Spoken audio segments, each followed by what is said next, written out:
Hello students, आज हम twelfth class की बुक फ्लेमिंगो का पोइट्री सेक्शन में second poem an elementary school classroom in a slum इसे पढ़ेंगे। बहुत ही अच्छी पोएम है और इसके पोएट हैं स्टीफन स्पेंडर। आइए देखते हैं। An elementary school classroom in a slum.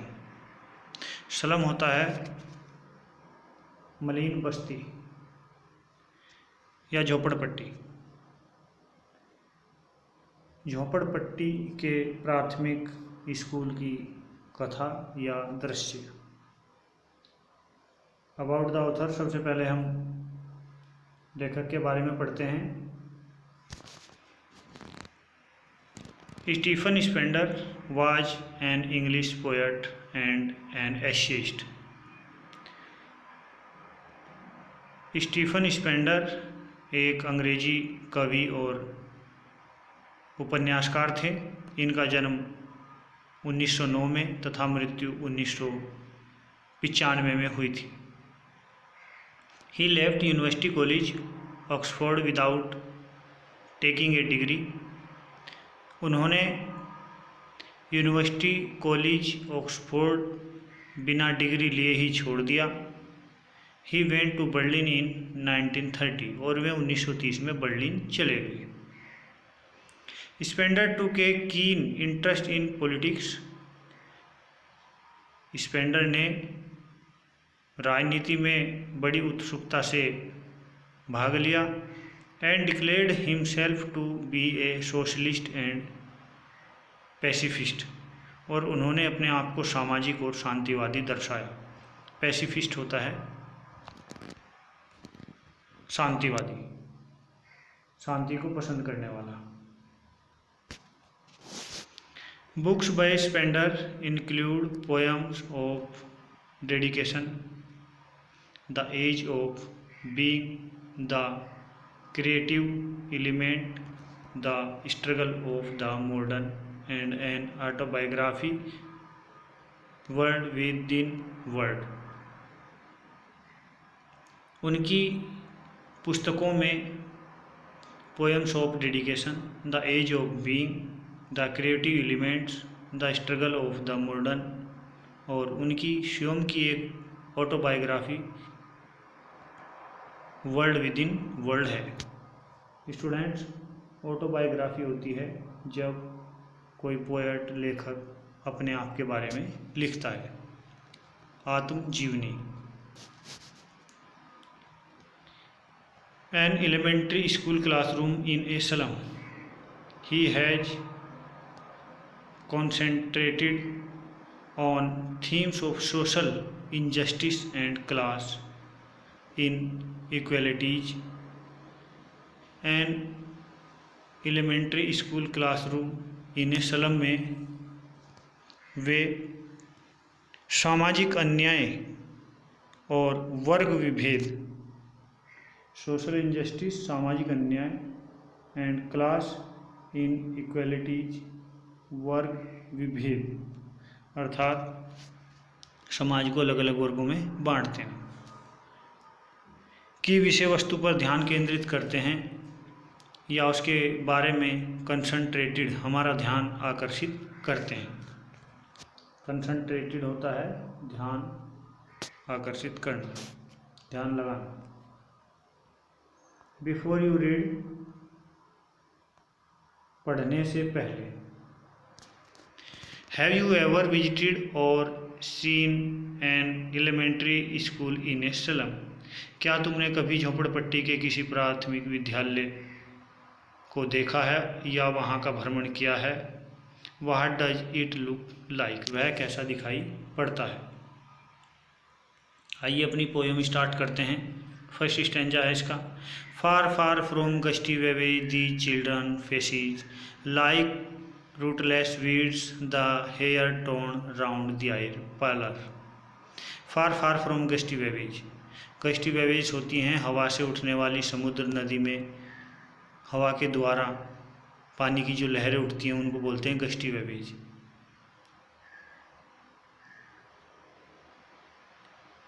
Far, far from gusty waves, these children faces like rootless weeds. प्राथमिक विद्यालय में पढ़ने वाले बच्चों का स्कूल गस्टी वेवेज उनसे दूर बनाया जाता है, समुद्र में उठने वाली लहरों से दूर बनाया जाता है। Children faces like rootless weeds, और वहाँ के बच्चों के फेस, चिल्ड्रन फेसिस बच्चों के फेस, चेहरे ऐसे होते हैं लाइक रूटलेस वीड्स, जैसे कि जड़ रहित खरपतवार होते हैं। रूटलेस वीड्स, वीड्स होते हैं खरपतवार, अनचाहे घास का फसलों में उग जाना। The hair torn round their pallor पार्लर, उन बच्चों के चेहरे पर उनके बाल ऐसे पड़े रहते हैं जैसे खरपतवार पड़े रहते हैं। द आयर पार्लर्स, अर्थात उनके पीले चेहरों पर। पार्लर्स यहाँ पर पार्लर पीले चेहरे हैं। उन बच्चों के पीले चेहरों पर उनके बाल जड़ रहित खरपतवार की तरह पड़े रहते हैं। द टाल girl with her veg down head, और उस कक्षा में एक लंबी लड़की, टाल गर्ल लंबी लड़की भी पढ़ती है। वेज डाउन हेड, जिसका सिर वजन के कारण या उसका सिर भारी होने के कारण नीचे की ओर झुका हुआ है, या वह अति कमज़ोर है, उसका सिर नीचे की ओर झुका हुआ है। द पेपर सीमिंग बॉय, उसमें एक ऐसा बच्चा है जो पेपर के समान है, अर्थात बहुत पतला है। विद रेड्स आइज, उसकी चूहे जैसी आंखें हैं, अर्थात चूहे की आंखें जैसे बाहर निकली होती हैं वैसे ही उस बच्चे की आंखें कमजोरी के कारण बाहर निकली हुई है। The stunted unlucky heir of twisted bones, और स्टन्ड अनलक्की हेयर होता है पैतृक रूप से मिलने वाली कोई वस्तु, और उसे पैतृक रूप से हड्डियों की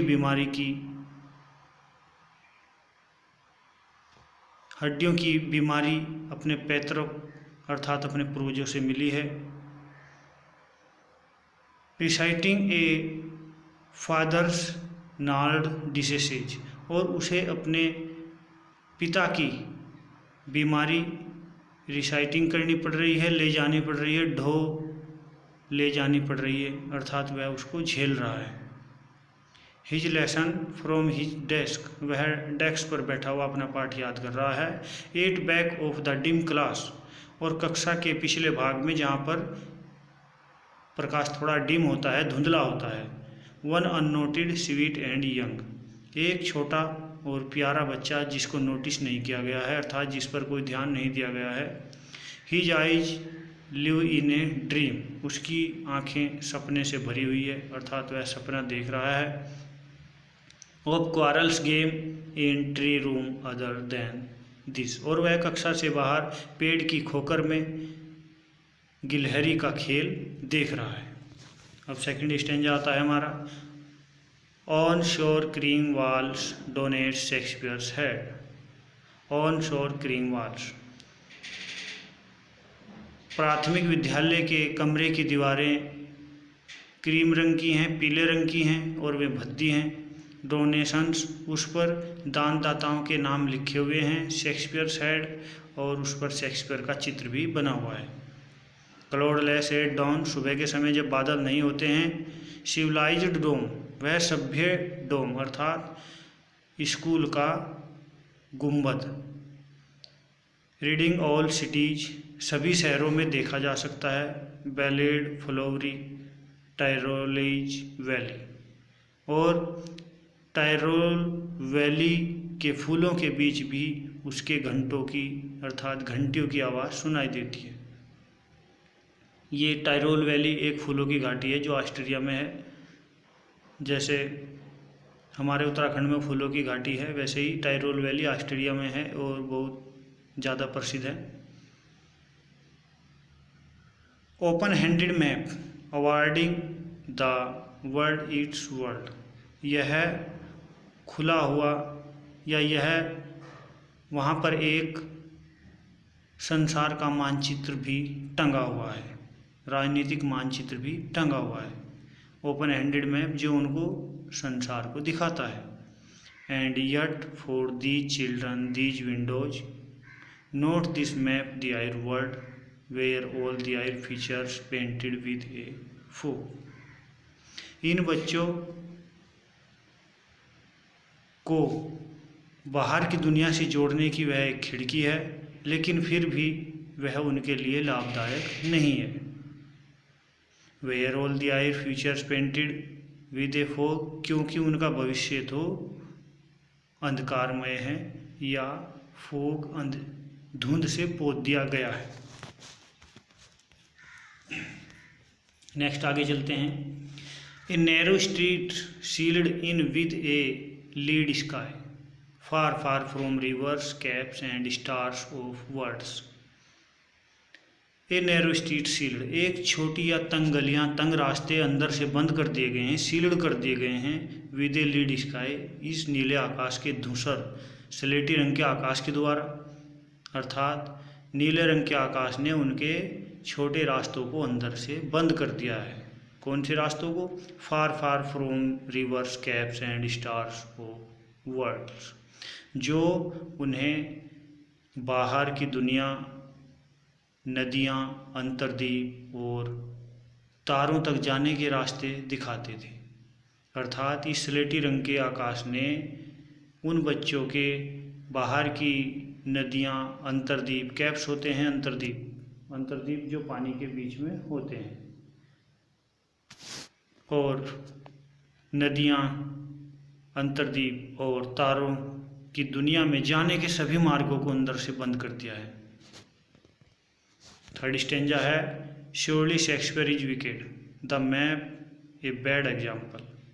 शेक्सपियर का चित्र उन बच्चों के लिए महत्वहीन है और संसार का मानचित्र भी उनके लिए गलत उदाहरण है, क्योंकि with ships and sun and love tempting them to steal, क्योंकि उसमें दिखाए गए जहाज, पानी के जहाज, सूर्य और प्यार, इन सब बातों को चुराने के लिए उनमें लालच पैदा करता है। अर्थात वे बच्चे इन सभी को पाने के लिए लालायित होते हैं। For live that silly turn in the their cramped holes, वे हमेशा इन सिली टर्न्स, गंदी बस्तियों में, क्रैम्प्ड होल्स और इन भूमिगत बनी झोंपड़पट्टी में ही रहते हैं। कब तक? From fog to endless night, अर्थात संध्या के समय से ही और पूरी रात्रि के बीतने तक उन्हें इन्हीं भूमिगत तंग झोंपड़पट्टी में रहना है। On the their slag heap, वे कूड़े के ढेर पर रहते हैं। The children wear skin peeped through by bones, और वे बच्चे ऐसे प्रतीत होते हैं जैसे कि उनकी हड्डियों के ऊपर खाल चढ़ा दी गई हो, या उनकी हड्डियां खाल से बाहर झांक रही हो, क्योंकि वे बहुत दुबले पतले हैं। एंड स्पेक्टिकल्स ऑफ स्टील, और उनके स्पेक्टिकल्स, उनके चश्मे स्टील के बने हुए हैं, भारी स्टील के बने हुए हैं। विद मेंडेड ग्लास, और उनके ग्लास मेंड किए गए हैं, अर्थात मेंडेड का अर्थ होता है रिपेयर किए गए हैं। मेंडेड का अर्थ होता है रिपेयर किए गए हैं। Like bottle bytes on stones, और उन चश्मों के जो ग्लास हैं, शीशे हैं, वे एक बोतल के टुकड़ों की तरह, जैसे बोतल के टुकड़े स्टोन्स पर टूट जाते हैं वैसे ही टूटे हुए हैं। All of the I time and space are foggy slum, वे अपना पूरा समय इन फोगी स्लम्स में, इन धुंध भरी, धुएं भरी छोटी मलिन झोपड़ियों में ही बिताते हैं। So blot the their maps with slums as big as doom, और उनके मैप से इन स्लम्स को हटा दो, अर्थात उनके मानचित्र से इन झोंपड़ियों को हटा दो जो नरक के समान बड़ी हैं। डूम होता है नरक, हेल के समान बहुत विशाल है। नेक्स्ट स्टेंजा पढ़ते हैं।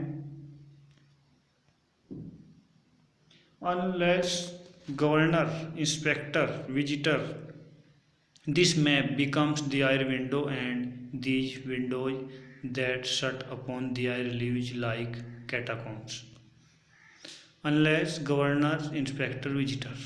और वहाँ जो गवर्नर्स निरीक्षक आते हैं, गवर्नर्स सरकार अर्थात जिस सरकार के द्वारा ये विद्यालय चलाए जाते हैं, इंस्पेक्टर जो वहाँ पर निरीक्षक आते हैं, विजिटर्स और कुछ लोग ऐसे भी हैं जो वहाँ पर कभी कभार घूमने आते हैं।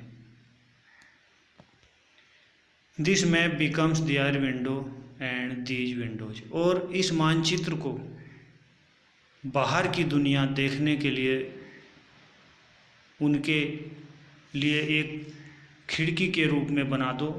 अर्थात वहाँ की सरकार, निरीक्षक और घूमने आने वाले संभ्रांत लोगों का कर्तव्य है कि वे इस मैप को उनके लिए एक ऐसी खिड़की बना दे जो बाहर की दुनिया उनको दिखाई पड़ जाए। That shut upon the I lives like कैटाकोम्ब।